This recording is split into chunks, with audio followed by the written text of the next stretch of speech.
There you go. We're live on YouTube now, I reckon. Hopefully we can, yeah, hopefully we can stream down here. And let's. You might have to poke your head in and out. Yeah, I'll do that. I'll put it in and out. Well, that's live now. So hello YouTube. And let's go on Instagram now. 3, 2, 1. And that's it. And we're now live on Instagram as well. Beautiful. So I guess we should look right in the middle. Yeah. So, hello YouTube and hello Instagram. So I'll just let him set the scene here. I'm with Leo Rossi. We're in the middle of a creative experiment. We're on a brand new cruise line. It doesn't quite know what it's doing, and we're helping them sort it out. We're bringing our offerings to it, and we're doing our thing. So Leo is obviously a legend of the rock music. Oh, How do you describe yourself, Leo? Not a legend. I'm just a guy that fell into a fortunate period of time working with these little bands that all of a sudden became megastars. Yeah. So there's a bunch of kids, you know, and playing music, and they get bigger and bigger and bigger and bigger, and next thing you know, it was just, we're in stadiums. So you were there from like the ground up through the whole Ground thing? up, man. So you saw the creative process happen? For a lot of bands, too. You know, some of my first tour, I was 18 years old, I was with The Who. They were already big. Yeah. So, I was 18 years old, those guys, and I did a West Coast run of stadium shows. It was a blast, man. I mean, I was lighting. I was like a grunt. Right. But I had a job, and I was part of the tour, and it was fun. And then from there, it just took off. I mean, I started actually, I was 15. Yeah. I was in high school, and I was registering for classes, and this one teacher says to me, hey, I need one more kid and I can get out of here. When you sign up for my class and I go home. So I asked him what it was, and he said, it's stage production. I go, what? He goes, yeah, you put on plays and everything. And he goes, I said, well, I don't know. It doesn't sound like much fun. And he says, well, I'll tell you what, it's easy. I never give homework. And he goes, you know what? You get to work all the assemblies, so I pull you out of class a lot. Perfect. Perfect. So I signed up for the class, and then we went on a field trip to see a play, right? And it was intermission. I didn't like the play. I thought it was boring. So I was sneaking out the back door, and it went backstage. So I looked around. I said, oh, this is pretty cool. I was just wandering around, and the show started. And I staged, and I worked the lights and the scenery and people and the actors. And I was like, wow, now this is cool. So the show ended. I went to leave, and they caught me, and they said, what are you doing back here? And I told them. I had a really good drama teacher, and he had convinced the technical director of the theater, right? Yeah. To have my punishment to be a stagehand, and on the weekends work as a stagehand, pushing gear and doing shit. And I said, yeah, that's better than, you know, whatever else they were going to do to me. So I ended up being an apprentice stagehand for 3 years at the Long Beach Auditorium and the Long Beach Arena. But what happened is between all the Broadway shows and stuff, all the rock and roll bands came through. You know, I mean, I'm talking like Zeppelin, The Who, Deep Purple, Jethro Tull. I mean, and the Beach Boys, and even Elvis Presley came through. You saw Elvis? Elvis, and I got to work all these shows, right?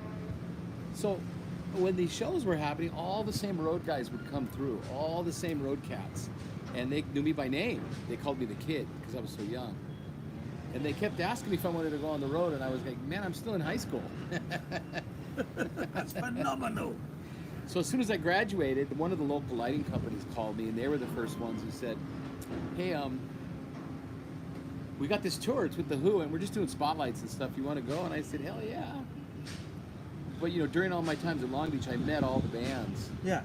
So as I was doing lighting, and then, they started calling. I started working with some of bands, and then it's 1975 is when I met Fleetwood Mac, and then 76 is when I started full-time touring with them, and I rode that train all the way.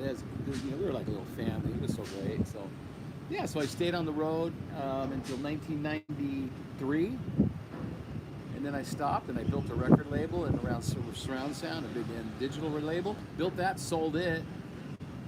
Stuck around, raised my children for a while, and then ended back on the road 2006 to 2018. and then retired, and then And here we are in Barbados. here we are.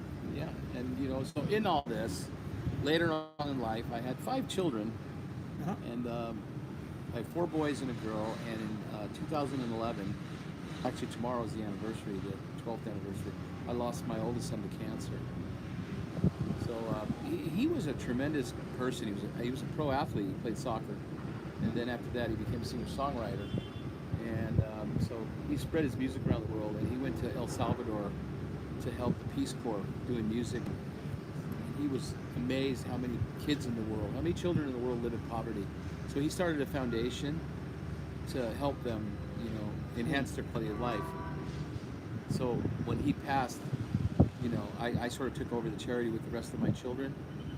And then 2018 rolled around. I went, wait a minute, wait. Why am I making millions from millionaires when I should be using my energy to help people? So in that, I started a program called Knights of Rock.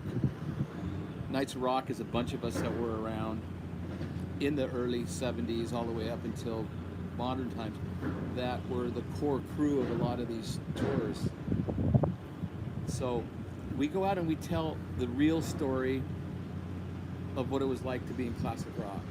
Because there's so much shit out on the internet, so many stories, but we figured, if we told our story, the real story of how we did lights, how we did sound, the camaraderie on a crew, how buses evolved, had all the real insight. It's the true story of classic rock with the band. So I use that to tell the real story of classic rock and share that with people, and then raise money for the charity. So Beautiful. that's where I found myself, and it's been amazing. I've been traveling the world doing this, and spreading the love, trying to tell people do the right thing. Yeah. Indeed, do the right thing. Now we've got 2 feeds going. I've got my Instagram on, and I've got the YouTube one as well. If anyone's got any questions for Leo, fire them up, and I'm going to try and I'm doing this on an iPad, so I've got the chat on. I'll hopefully be able to see your questions, and also I can see you guys rock, Monique. Yes, indeed. So what I'm interested in, especially with the YouTube, is you were in the room, incredible moments. For example, like the Fleetwood Mac album, Rumours. Yeah, I was only there for a week. I was on a little vacation after one of the tours, and I had knew the road guys from the '75 tour. They were stuck in Sausalito with the band for 3 months in the record plant. I called them up one day and said, hey, I'm in Corte Madera, which is Marin County right by. Let me come down and say hello, and I did. I ended up hanging out at the studio for like a week while they were recording. I heard the tail end of the record, and then I watched them record Gold Dust Woman, which was pretty amazing. Wow. And it was literally right after that the tour started, the Rumours tour started, because we had finished the White Record tour, and then, and the producer, Ken Calais, one of the producers, Richard Datchin, and Ken made a great record. They're both really amazing producers. Ken and I actually became partners in the record label that we built, and right after I got off the road with Fleetwood Mac. So little do you know, you're back there and you're, seeing people that, and then next, years later, we're partners in a business, but it was amazing to watch that band grow. I mean, where they really cut their teeth was on that first tour. Now, I didn't do the whole first tour. I only did the West Coast dates because I was supplying lighting trusses, and I would do spot dates like San Bernardino, Santa Barbara, Bakersfield, LA, Santa Monica, but Rhino and Raymond and Mark Drayle and Kenny Del Sandro, they were doing the whole tour. So I would go in and out, and man, I started seeing how great this band really was. But when it was first in '75, it was pretty rough. It was like, they were finding their way, because merging the styles of the blues with Chris and John and Mick, and then the rock of Lindsay and his guitar playing and his production value, and then Stevie's pop sensibility of her songs. It was just this concoction of all this shit that went into the blender, and it came out to be Fleetwood Mac. And there'll never be another Fleetwood Mac, never. Because of the personalities, the breakups, the way they play, the way they respected each other on stage, the fear they had of each other, the love they had for each other. It was this beautiful concoction. Like I said, you put it in a blender and it became Fleetwood Mac. That's amazing. It was crazy. Because one of the things particularly with the YouTube channel, it's all about how people interact with life in a way that creates magical things that seem to live forever, And And and some of the stuff you told me about that tour. Yeah. You know, and how the sort of the kind of the traumas of the band combined to create something. Yeah, I think special. all of us that were there, we really don't like to talk about the band and their personal relationships, and because that's been told, and honestly, I don't think anybody can ever tell it the real way, except for the people that were them. Yeah. Their relationships, and they talk about it, but they don't. For us, what it is, it's like it. We like to tell you how we felt when we saw it. Yeah. So when you saw that they were obviously not getting around along off stage, Yeah. and you were going, "Oh, great, this is going to be like a hell of a show." They're not even talking, and then they get on stage, and then that animosity became magical. And they played, and they were looking at each other, and just grinding the guitars and the facial expressions, and then, and then they would end the show and go. You could just see that they were going, "Wow, that was pretty cool." Yeah. It was pretty magical, and then it would happen. It's this cycle of. But it's like it's like why it was like for us. It was like watching your brothers and sisters and parents fight. Yeah, you did it, but to watch the results of what happened with it. So I don't care about the who was doing the drugs, who was sleeping with who, and all that. You can read all that shit on the internet. But if you want to talk to all of us that were like, "Hey, do you remember that one night in Pine Knob, Michigan, when Lindsay was something went down, and he was so afraid the solo was out of this world. It was like nothing he's ever played before. Something went in, and that's what we like to talk about. Yeah. It's definitely more fun. That's what I want to hear about. Yeah. A lot of people want to hear about it. For us, it's like, I don't know. It's like, do I care who slapped who and who did drugs and who yelled at who? And no. No. A lot of people ask me, they say, what was it like, and why did they do this and that? And I just said, look, if there's anybody on this YouTube channel or this Instagram channel that has never had a fight with your family, you're lucky. I guarantee you, everybody's had a fight with your family. Oh, yeah. And the difference between our family and Fleetwood Mac is they're Fleetwood Mac. They're under a microscope. The same problems that we all have with our family, they had together, but they just happened to be in this menagerie world, this fishbowl that everybody was looking at. And and we were in it, the six of us, and then we're sort of the core crew. There are people coming in and out, but it was just really amazing to watch how that happened. But it was only not Fleetwood Mac, it was all the bands. It was like the Beach Boys the same way. It's like, it's just the nature of what they all were as artists and musicians. Yeah. But we're fortunate enough to live through it and survive it, and then tell our story, because like each one of the shows, the episodes that I do has a message. So the Fleetwood Mac message is about dreaming, because there was a lot of dreams involved, and we all dreamed, and the dream came true. And if you follow your dream and you chase your dreams, here we are coming to 50 years on Fleetwood Mac, and some of us have started working with them, and the dream is still alive. So it's more that's the message that for Fleetwood Mac, and then the Beach Boys message for my show is working with the Beach Boys. I did the 50th anniversary tour. That was an industry joke. People were laughing at the Beach Boys about doing this tour. Oh God, here you are rehashing old crap, doing it again and again and again. I wasn't going to do it because I just lost my son, and some divine intervention made me do it, and it became this amazing tour. And then after the Beach Boys did their 50th, everybody was doing 50th, but the Beach Boys were first. And and if I didn't decide to walk out that door and take the tour, my life would have completely, I don't know if I'd be sitting here, to tell you the truth. So that message on that show is like, man, when your back is against the wall and you're down and you don't think you can make it another day, and just get up and walk out the door and make things happen. Because that's what I did. And literally with that band, it was the biggest tour they've ever done. And honestly, we created magic. Yeah. We literally created magic on that tour. It was amazing. So I can ask about Brian Wilson, what he's like. He's great.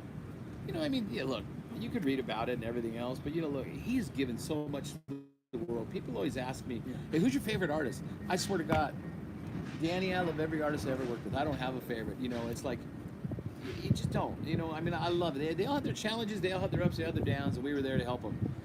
But the thing I noticed about Brian, touring with Brian, is he's definitely the most impactful artist.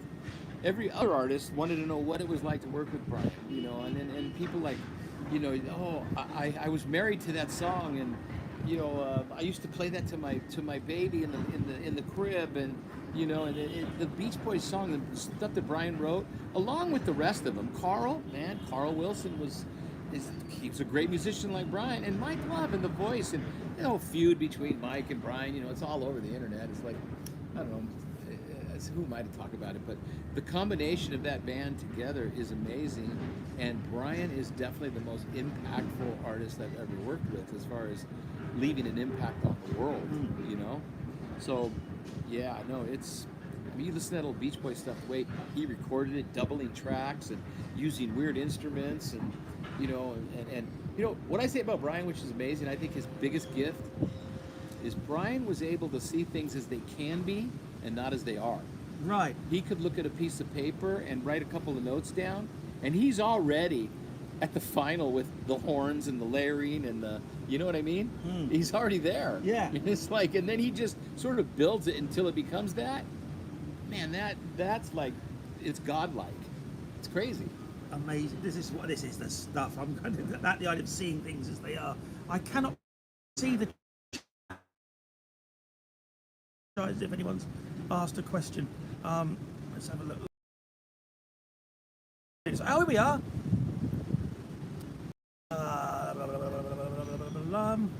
Popped up there, huh? There you go. That's that one there. And Lone Flower's watching us. Lone Flower's a singer-songwriter, brilliant one. Tanya. Hi, Tanya. Oh, Stephanie. My Stephanie's here. Hi, Stephanie. And she's asking, did you ever get imposter syndrome? Imposter syndrome? Yeah. What's that? When you're doing all this stuff but don't feel like you should be there. Oh, hell yeah. I was raised a traditional Italian Catholic kid. Everything that the world I fell into, it was like that was like the devil. That's what I was taught to run from. And I was 18 years old, and I ended up in that world like, oh shit. Should I do this? Yeah. Should I not do this? You know, so that's what I wrote my book about. I wrote a book. It's called When the Devil Smiles, the Angels Frown. My Life and Times in Rock and Roll, because I always had the devil and the angel on my shoulders, man. I mean, I did. It was like, you know, you're on tour with the guys, and you know, you got to drive a truck from LA to Fresno, like I wrote in my book, and all of a sudden I can't drive. I'm too tired. And the guy said, "You have to drive. You're the rookie. And here, do this." Oh man, I can't do that. That's drugs. It kills you. My parents told me not to do that. Just shut up and do it and drive. And then and I do it, right? And I remember driving over the hill, the Grapevine Hill. I'm driving, and I'm like, just like blobbering to these guys. Man, I'm 18. I love you guys. You gave me my chance. This is awesome, man. I can't believe I'm on the road. You know what coke does to you, right? Yeah. And I don't actually. That's one of but the, that a lot of you do when you were young. one of the few that I have that. I wouldn't. So, yeah. anyways, I was driving. And I look over, and Rhino and Raymond, they're both like sound asleep. And I'm pouring my soul on the dashboard, and they're sleeping. But and it's like, you know, the whole womenizing thing. It was like, you know, the groupie age, and Yeah. you know, I didn't want to do it, but I ended up doing it because of the peer pressure, and also it ended up being fun after I got over my fear. But it was like you're sitting there and you're going like, this is somebody's daughter. Is she have daddy issues? Is that why she's coming backstage doing the guys to get a backstage pass? Right. You know. Yeah. So I mean, it's like it was really, yeah. I found myself in a really, really, you know, different situation because it was a bipolar world, man. But I survived. I survived it, man. Steph says, "Hey, Danny and Leo," and the best attitude to have. Yeah. Oh wow! Let's see if anyone's on here got a question, or if it's just people. Let's have a look. Because I'm a bit out of time here. No East Coast. I don't know what that means. No East Coast feed? I'm guessing so. I don't know. That doesn't seem right. YouTube's great with that. Instagram's really good. Look at that. Yeah, Instagram's doing well.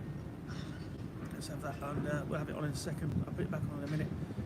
Anyone's got any questions for Leo, please ask while we're here. I'll bring this a little bit closer so I can see it. If anyone's got any questions about anything, I've got one. Because I'm fascinated by Prince. Yeah. You've spent some time with, right? I didn't spend a lot of time with Prince. Prince kept interacting with all the artists I was with. The first time I actually was with Prince was in 1981 when I was touring with the Rolling Stones. I was in an electric crew. And we were at the LA Coliseum in Los Angeles. And he was opening for George Thorogood and Jay Giles, I think. Well, yeah, and then the Stones. And the Stones and Bill Graham, the promoter, put him on stage. So he comes on stage as the opener, and there's hundreds of thousands of biker Stones fans. He walks on stage in a trench coat with nothing else but a thong. And the trench coat opens up, and there's Prince with a thong and nothing else on. And the first song that he sings is his song called Jack Me Off. Oh my good God. So you can imagine what the Stones fans did. Yeah. Started booing, hissing, hollering. Then all of a sudden you see shit start flying on stage. You're going like, oh no. And then more shit, shoes, friggin' water coolers, beer. The stage was like a friggin' dump. We couldn't keep up with the garbage. And then it got dangerous, and then after 4 or 5 songs, they pulled him. Now, we were on a Friday. The Saturday, there was a football game, and the Sunday, we were going to come back.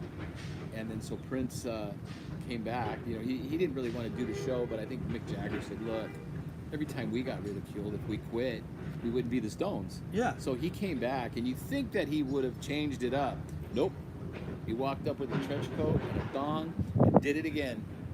And but Jagger had made an announcement, you guys better respect this cat. He's going to be one of the biggest rock and roll stars of our time.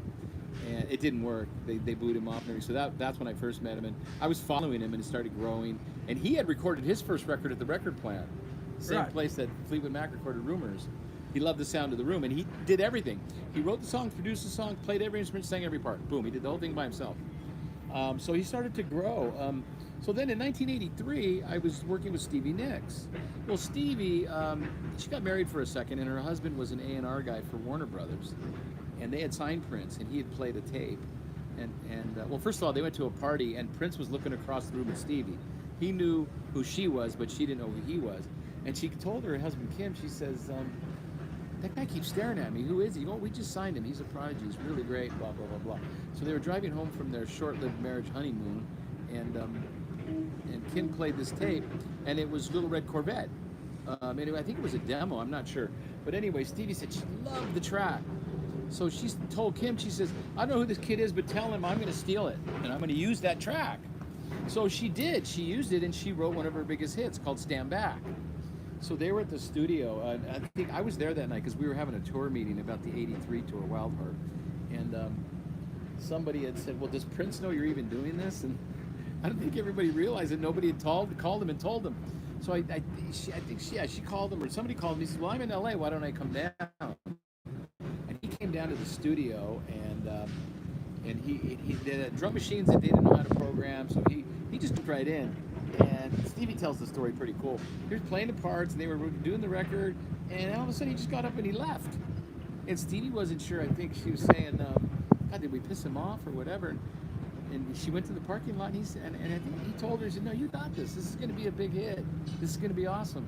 So Stevie, of course, Stand Back came out, and it was a huge hit, and Stevie and Prince became really good friends after that. And then a year and a half later, I was working with Chaka Khan, who's by far the most natural, talented female artist I've ever worked with. And she had a record called I Feel For You coming out, and Chaka had a really good feel for shopping tunes for her record. In fact, Tell Me Something Good, her Rufus hit, was written by Stevie Wonder. After Stevie came in and gave Rufus a bunch of songs, and Chaka had the cojones to say, I don't hear any hits. And Stevie Wonder says, well, I've been working on this one here, and he put the tape in, and it was Tell Me Something Good. He goes, I like that one. So this came, fast forward to 83, 84, she had went to the demos, and she heard the acoustic demo of I Feel For You, which is her hit, that Prince had written. So he came in and recorded that with her, and then they became really good friends. So when I was touring with Chaka, Prince used to come in and out of our lives on tour and everywhere. And what I love about Prince the most is how he took on Warner Records, busted him down. He changed his name to the artist formerly known as Prince. He got out of contract. Now, Prince wasn't trying to get out of his contract to be mean, or he just wanted it to be fair, but the record label wouldn't make it fair. They said, you signed this contract. He was 18 when he signed it. They ripped him off, you know? I mean, that was a sign of the time for the labels. So he went and just pulled himself out of it and literally brought the record labels to their knees and taught every artist following up that you could do this on your own. You could do your promotions on your own. He went to the Forum in LA, did 23 nights, promoted by himself. Wow. And he really like told the business and did it. And after him, everybody did it. The kid literally changed our business forever. Wow. One guy literally changed the whole fabric of the entertainment industry, music entertainment industry, and I applaud him for that. That's why I like to talk about it, because one man made a difference, man. One guy created all those empty floors and empty desks in those bullshit record labels. That's what I feel about that. There you go. That was told us. Right. Let's have a quick look. So we've got any, see, I've got a quick scan through here, see if any questions we've got. Oh, Luke's watching us. Hey, Luke, how are you? Luke's in the house. Several mates of mine. Frank Valenti's here. Some magician. Oh, Stephanie's still Hey, here. Luke, thanks for having us. Yeah, thank you, Luke. Luke's amazing. Luke was the entertainment explorer journeys. This cruise ship is amazing. The people are amazing. The company's amazing. The staff's amazing. Our friend Ray Carr, who put us all together, is amazing. Yeah, he's here. You guys got to take one of these cruises, man. There's nothing like them. I'm telling you. Absolutely. So, and you get to see us. That's true. You get to see us. You get to see us. Cool rock stories, archive footage, and comedy. Funny Danny on stage. Steph's asking a question. What's the biggest shift you've seen in the industry so far? The biggest shift? Yeah. Technology. Technology's allowed artists not to depend on motherships. You can produce your own record, you can promote your own record, you can make your own record, you could, but let me tell you something, let's put something on the table right now. Don't use AI. It's not good. It's not good, but don't be afraid of AI. Use AI to inspire you.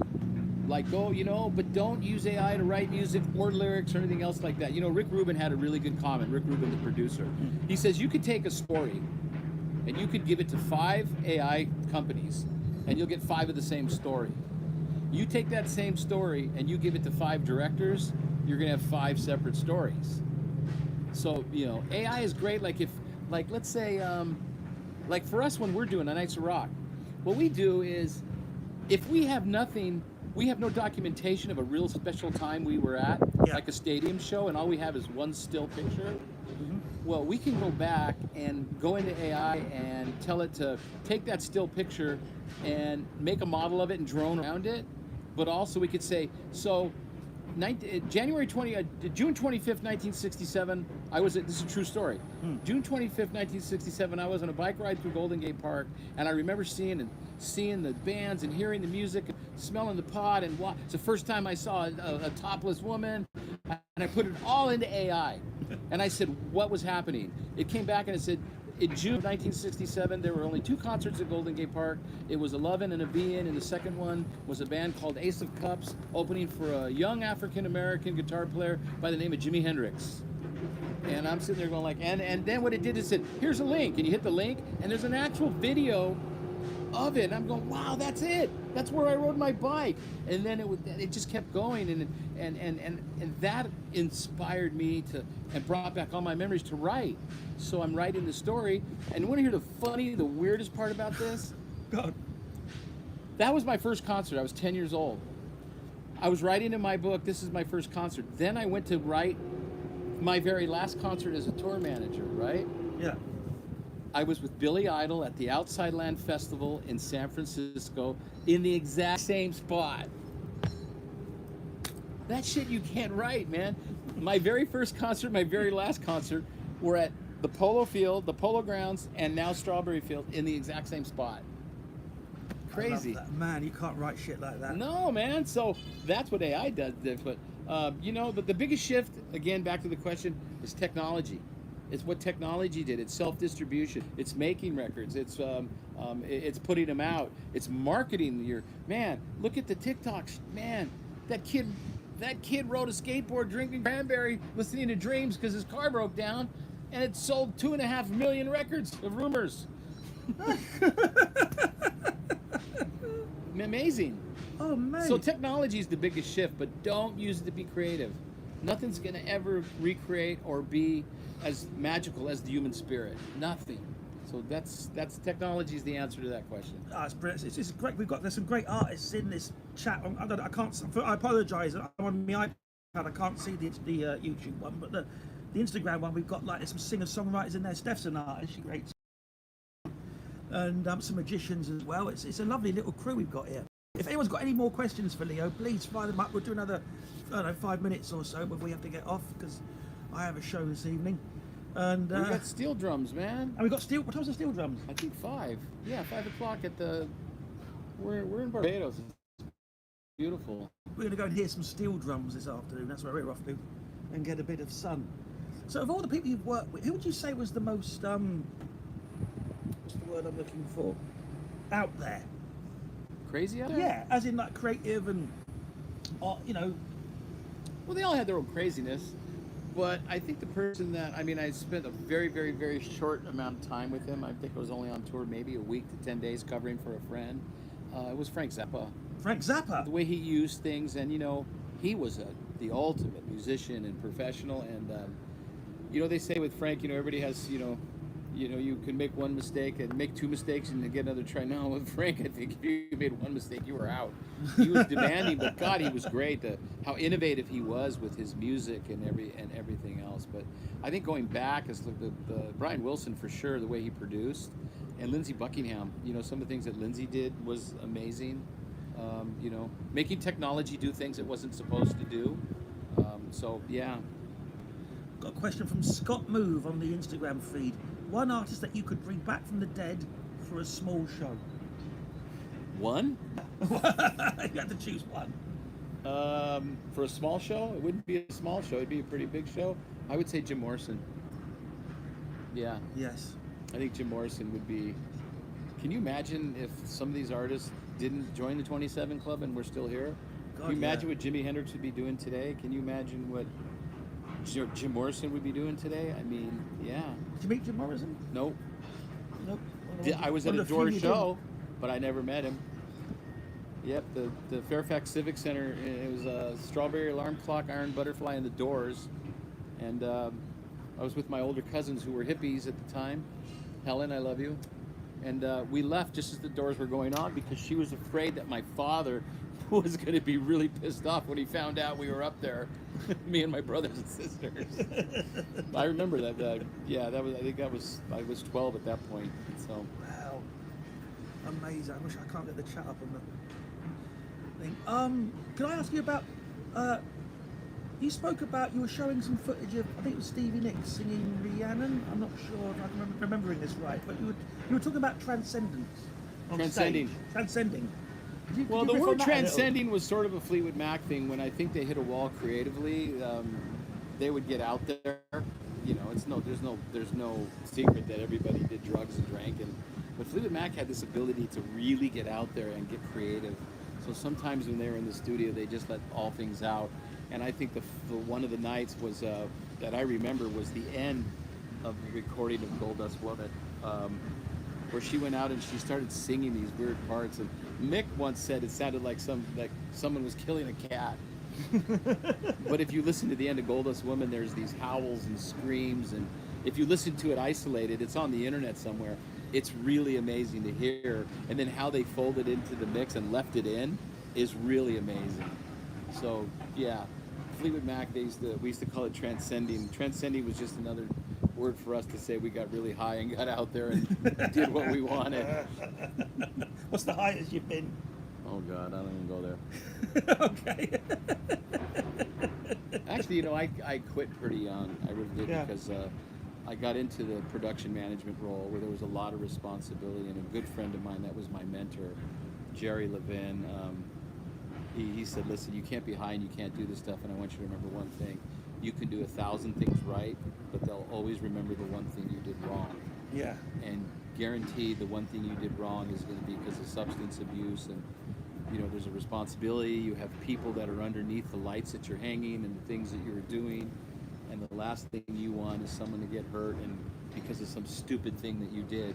This is when I was doing a Bette Midler tour. I was very young.